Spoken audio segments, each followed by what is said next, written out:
Next Sunday holy communion प्रभु भोज है और हम सेलिब्रेट करेंगे वेलकम अक्टूबर। अक्टूबर के महीने का स्वागत करेंगे हम लोग अगले संडे को। क्यों बोला? आज मैंने सुबह सुबह बाइबल खोला और प्रेयर में गया।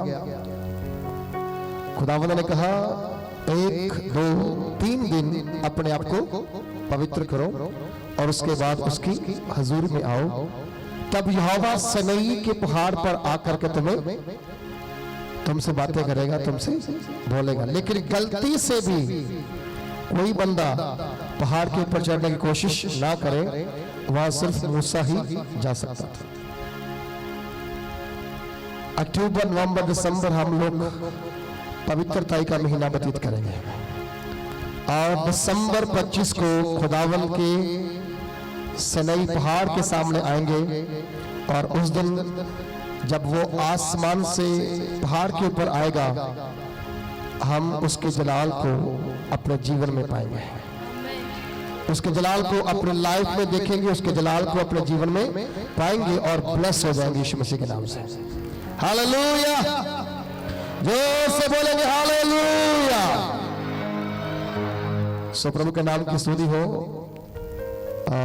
बहुत खूबसूरत दिन है हमारे लिए जो परमेश्वर ने हमें दिया है कि आज हम उसकी आराधना करेंगे।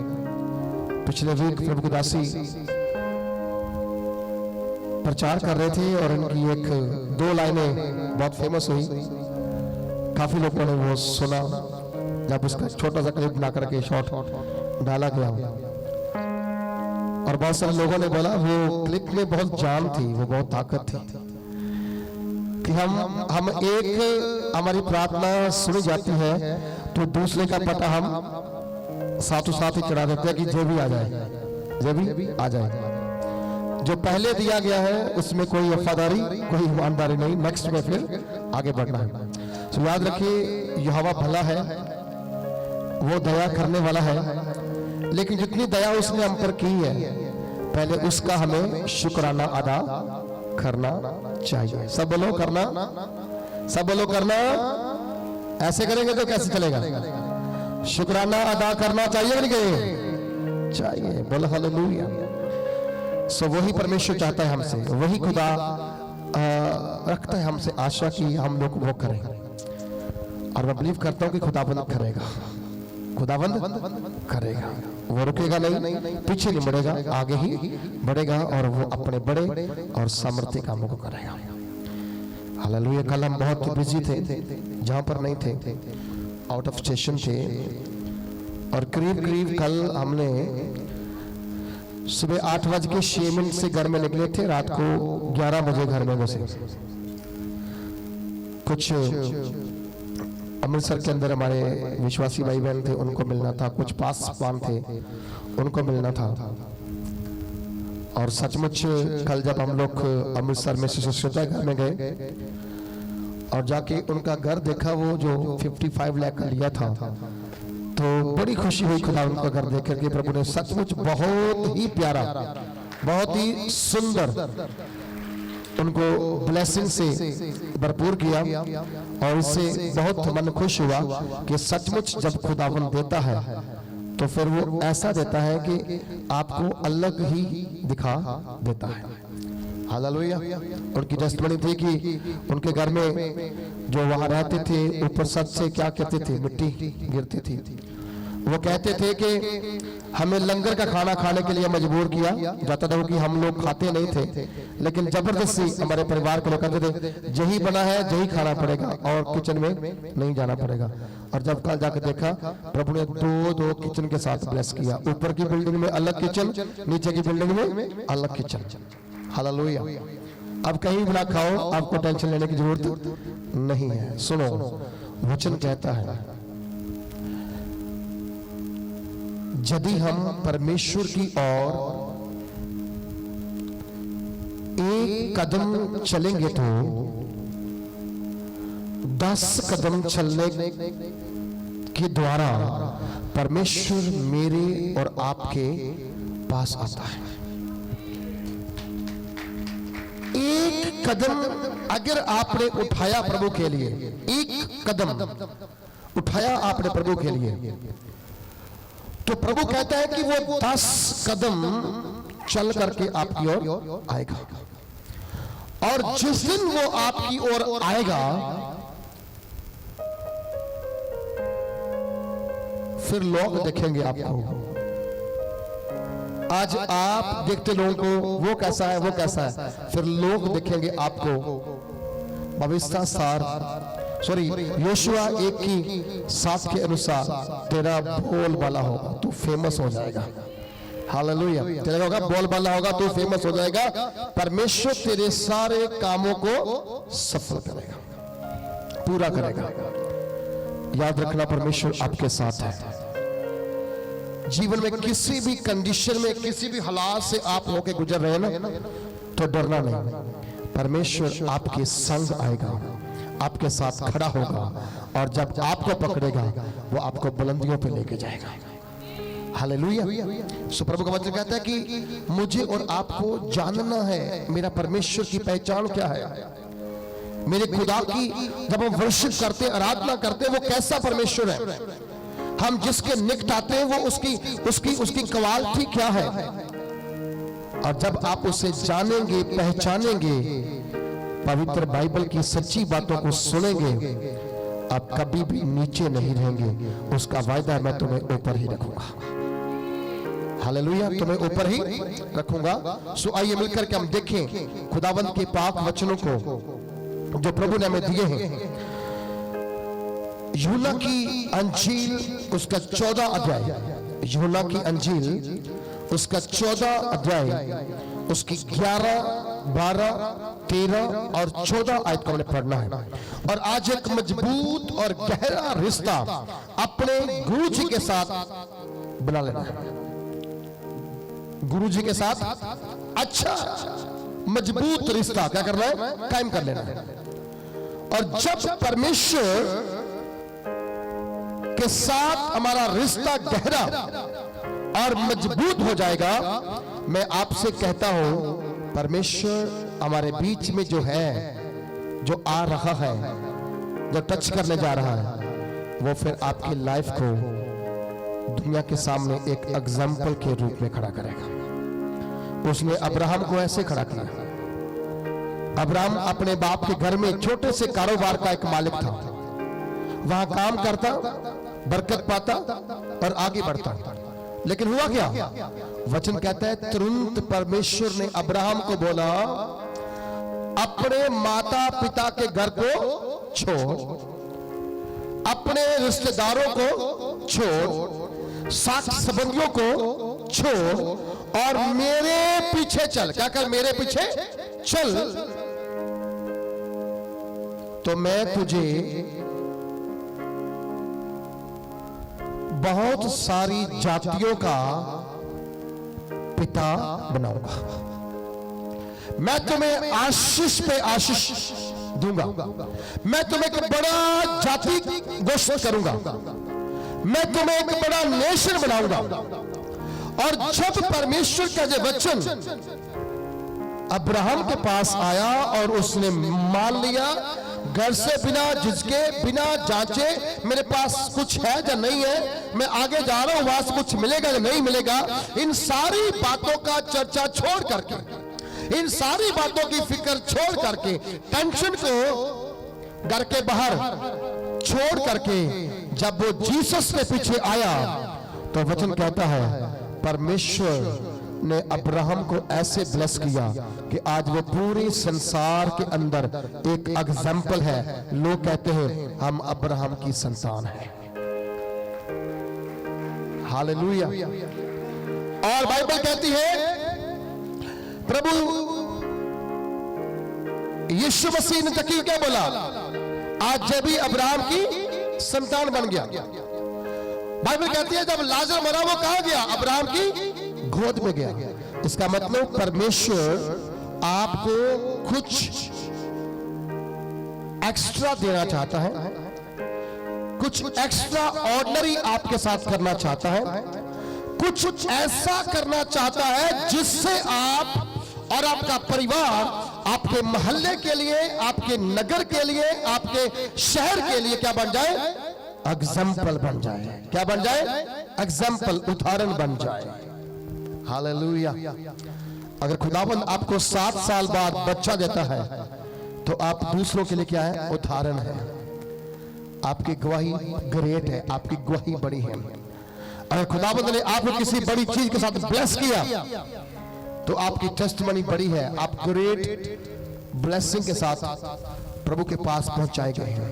इसलिए मुझे और आपको अपने गुरु जी के साथ एक अच्छा रिश्ता कायम करना होगा। आइए निकालें मेरे साथ और पढ़ेंगे इस वचन को। 11 आयत में लिखा गया है, मेरा विश्वास करो कि मैं पिता में हूं और पिता मुझ में है, नहीं तो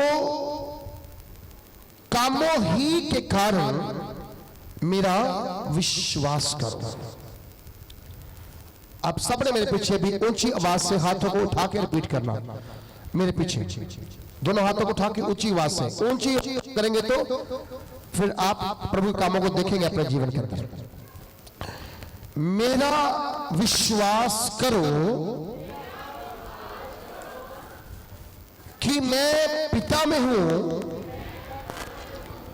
और पिता मुझ में है, नहीं तो कामों ही के कारण मेरा विश्वास करो। आमीन, हालेलुया। पिता मुझ में है और मैं पिता में हूं। बाइबल जो प्रभु का पवित्र ग्रंथ है, पवित्र शास्त्र है,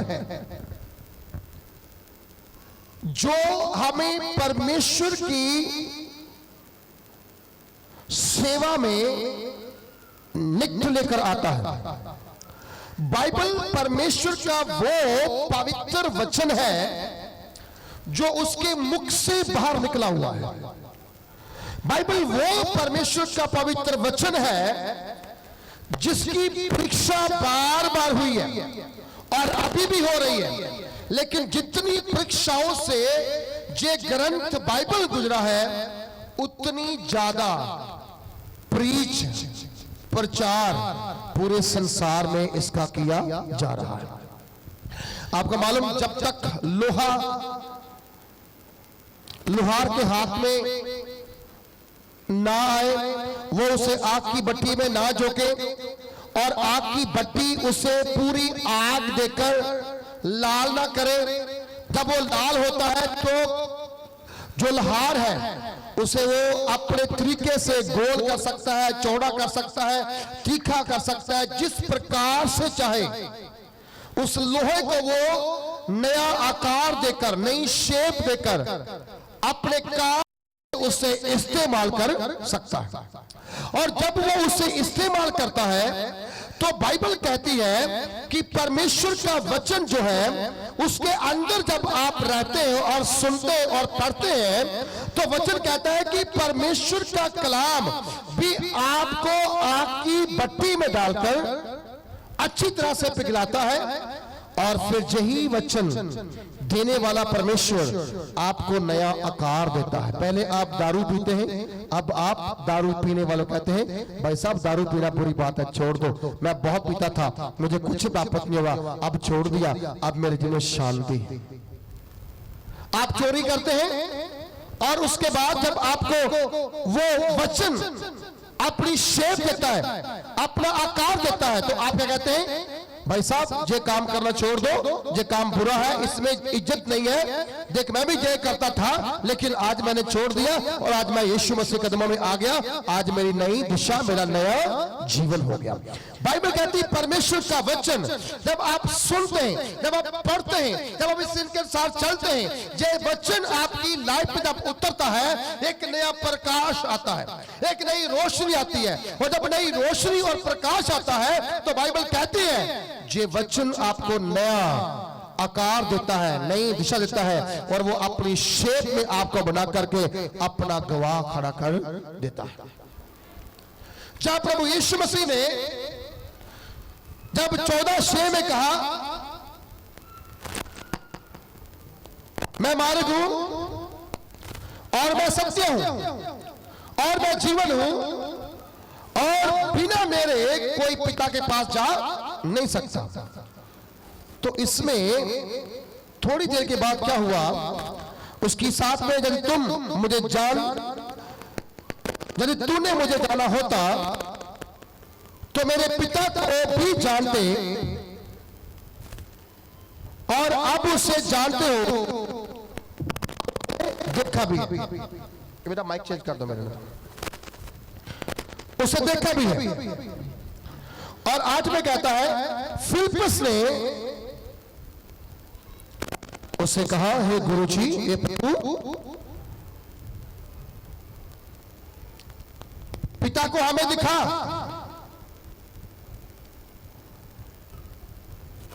यही हमारे लिए बहुत है। प्रभु यीशु मसीह कह रहे हैं कि बिना कोई मेरे पिता के पास जा नहीं सकता, लेकिन फिलिप्पुस के मन में एक शक आ गया, एक डाउट आ गया, पता नहीं हम वहां पहुंच पाए ना पहुंच पाए। लेकिन प्रभु जी अगर तू पिता को हमें दिखा देगा तो हमारे लिए बहुत बड़ी बात हो जाएगी। आमीन। ये बहुत बड़ी हो जाएगी, ये बहुत बड़ी जो बात है वो हमारे लिए हो जाएगी, क्योंकि इस बात के द्वारा हम परमेश्वर की महिमा करेंगे और लोगों को बोलेंगे हमारे गुरु जी ने हमें पिता से मिला दिया। और वचन कहता है कि प्रभु यीशु ने क्या उसको उत्तर दिया, उसे बोला जिसने मुझे देखा उसने मेरे पिता को देखा। जिसने मुझे देखा उसने मेरे पिता को देखा। तू क्यों कहता है कि पिता को हमें दिखा? क्या तू विश्वास नहीं करता कि मैं पिता में हूं और पिता मुझ में है? ये बातें जो मैं तुमसे कहता हूं अपनी ओर से नहीं कहता, परंतु पिता मुझ में होकर अपने कामों को करता है। चमत्कार कैसे होते थे? दुष्ट आत्माएं कैसे भागती थी? वो लंगड़े जो बेड के ऊपर आते थे, उठा के लोग लेके आते थे, एक ही बार कहने में, एक ही बात में प्रभु यीशु ने कहा उठ, अपनी मंजी उठा और अपने घर को चला जा। क्या होता था? लोग उठ के चलना शुरू कर देते थे। कैसे? एक शब्द के द्वारा कोढ़ी शुद्ध, एक शब्द के द्वारा मुर्दा जीवित, एक शब्द के द्वारा हालेलुया लंगड़े चलते, पापी उधार पाते, दुष्ट आत्माएं निकलती हैं। एक ही शब्द के द्वारा जब बड़े बड़े काम होते थे, तब बाइबल कह रही है प्रभु यीशु ने कहा कि जो पिता में हूं और पिता मुझ में, ये बातें जो मैं तुमसे कहता हूं अपनी ओर से नहीं करता, परंतु पिता मुझ में रह करके अपने काम करता है। प्रभु यीशु मसीह ने कहा जो मैं काम कर रहा हूं, चमत्कार कर रहा हूं, मिरेकल कर रहा हूं, ये मेरे पिता की ओर से, पिता मुझ में होकर कर रहा है। आज आप जब प्रार्थना करते हैं, आज आप जब आराधना करते हैं, आप जब आप चर्च में आकर सेवा निभाते हैं, जहां कोई दान करते हैं, दशमास करते हैं, जहां कोई अपनी सुखना उतारते हैं, तो याद करें आपके अंदर कोई रह करके आपको कह रहा है ये काम करने के लिए। आपके अंदर कोई है जो आपको प्रेरित करता है कुछ नया करने के लिए, कुछ अलग करने के लिए। और आज मैं आपसे कहूं, प्रभु यीशु ने कहा मेरा विश्वास करो। बोलो क्या करो? मेरा, सब बोलो मेरा क्या करो? विश्वास करो। क्या करना विश्वास में? विश्वास हमारे लिए बहुत सारी वस्तुओं का एक परिणाम है, बहुत सारी वस्तुओं का हमारे जीवन के अंदर एक हिस्सा है। और वचन कहता है अगर आप फेथफुल, प्रभु के साथ विश्वास में हैं, प्रभु के साथ आराधना करने वाले, उसकी बंदगी करने वाले, उसके जीवन के अंदर आपने जान के देखा है कि वो कैसा पवित्र है, वो कैसा वफादार है, वो कैसा धर्मी है, वो कैसा अनुग्रहकारी है, वो कैसा दयालु है, वो कैसा कृपा करने वाला है, वो सबके पाप क्षमा करने वाला है, तो मैं आपसे कहूं, आप दुनिया में कहीं भी चले जाओ, कहीं भी चले जाओ, आप कभी शर्मिंदा नहीं होंगे, क्योंकि आपने जीसस को उसके अंदर जाके देखा है।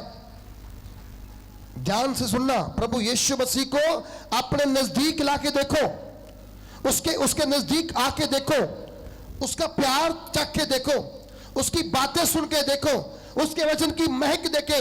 वो आपसे कहता है कि तुम जो मेरे नाम के कहलाते हो, तुम जो मेरे नाम से बुलाए गए हो, तुम जो मेरे तरह बचाए गए हो, मैंने तुम्हें ब्लड दे के खरीद लिया है, कीमत अदा कर दी है। वो कह रहा है कि मैं तुम्हें अपनी हालेलुया संपत्ति घोषित करता हूं, मैं तुम्हें अपनी प्रॉपर्टी घोषित करता हूं, मैं तुम्हें अपना हालेलुया बेटा और बेटी बनने के लिए घोषित करता हूं। मेरे प्रियो ध्यान से सुनना, उसने बोला मेरा विश्वास करो। क्या करो? मेरा विश्वास करो। आज विश्वास किस पे है?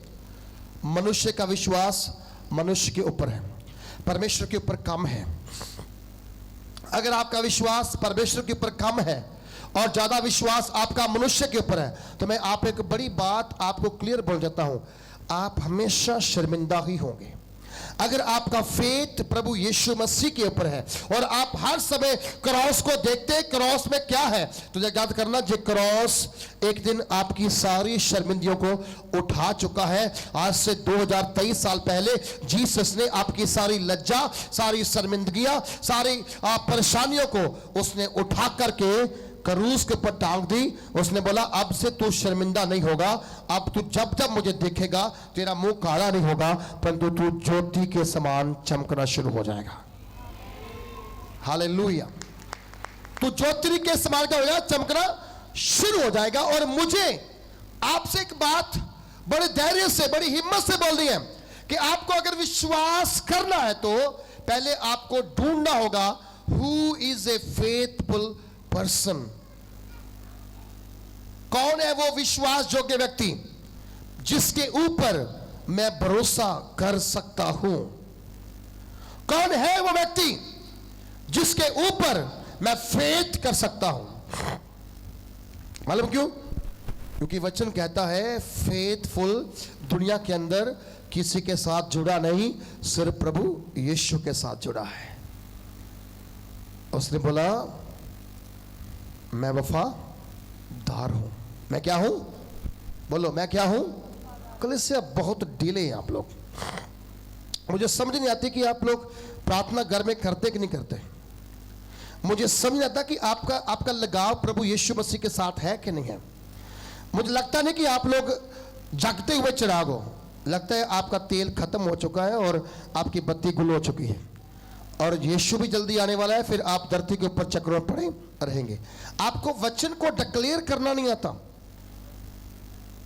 आपको जीसस का नाम ऊंची आवाज में लेना नहीं आता, और आप किस मिट्टी के विश्वासी हैं? आप किस आत्मा की बात करते हैं कि मेरे अंदर पवित्र आत्मा है? जिसके अंदर पवित्र आत्मा है वो अंधा था जो उठा, देखने लगा और चिल्ला के बोलने लगा, देख मैं देख सकता हूं, गुरुजी मैं देख सकता हूं, मैं आसमान धरती तुम्हें सबको देख सकता हूं। वो चिल्ला चिल्ला के बोला। या तो फिर आप अभी अंधेपन में हैं, या तो आप फिर अभी अंधेपन में हैं, या फिर अभी आप गूंगे हैं, तो या फिर शैतान को आपने अपने सिर के ऊपर कंट्रोल दिया कि तू मेरे सिर पे बैठ जा, बस जो तू कहेगा ना वो करूंगा, लेकिन जो प्रभु कहेगा, जब प्रभु का दास कहेगा, मैं कभी नहीं करूंगा। आपको वचन को डिक्लेयर करना आना चाहिए। आपको मालूम, अगर आपने जीवन में कोई तरक्की पानी है तो आपको वचन डिक्लेयर करना होगा। क्या करना होगा? बोलो, क्या करना होगा? वचन डिक्लेयर करना होगा। अगर आपने वचन डिक्लेयर नहीं किया, आप कुछ हासिल नहीं कर सकते। अफ्रीका के अंदर एक राजा था। राजा बहुत सख्त स्वभाव का था, बहुत वो खूंखार सा व्यक्ति था। उसको अपने राज में किसी की गलती पसंद नहीं थी। जब भी कभी कोई व्यक्ति गलती करता था तो वो उसे उठा करके जंगली कुत्तों के आगे डाल देता था। छोटी गलती हो बड़ी गलती हो, वो क्षमा करता ही नहीं था। उठा करके उसने कुत्तों के आगे डाल देना। जंगली कुत्ते आपको बताइए कैसे होते हैं, उन्होंने 10 सेकंड के अंदर नोच के बंदा खा के डकार मार के साइड में निकल जाना। सैकड़ों बंदे उसके राज्य से कुत्तों के डाल दिए गए, कुत्ते खाते गए, राजा भी खुश, कुत्ते भी खुश, लेकिन प्रजा बहुत दुखी थी। राजा भी खुश है, कुत्ते भी खुश है, लेकिन उसकी जो प्रजा थी वो बहुत दुखी थी। उसका एक नौकर था जो लगातार 10 साल से अपने बादशाह के लिए, अपने राजा के लिए खाना बना के उसे खिलाता था। कुछ ऐसा समय आया, थोड़ी मिस्टेक उससे हो गई, गलती उससे हो गई। अब गलती हो गई और राजा उसे बुलाया, बोल मैं तुझे तेरी गलती के लिए मैं तुम्हें क्या सजा दूं। जब बात बोली गई तो वो बंदे ने डरते मारे एक शब्द बोला, राजा मैं आपसे एक ही विनती करूंगा, एक ही निवेदन करूंगा, वो ये है कि आप मुझे ना वो जंगली कुत्ते जो है ना, जंगली जो कुत्ते हैं, 10 दिन मुझे दे दो कि मैं उनके बीच में रहूं और उन्हें खाना खिला सकूं।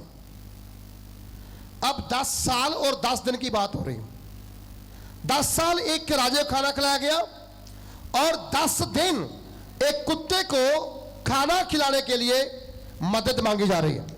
और वचन कहता है आपकी सेवा करने का समय चाहे 20 साल हो, चाहे 50 साल हो, अगर आपको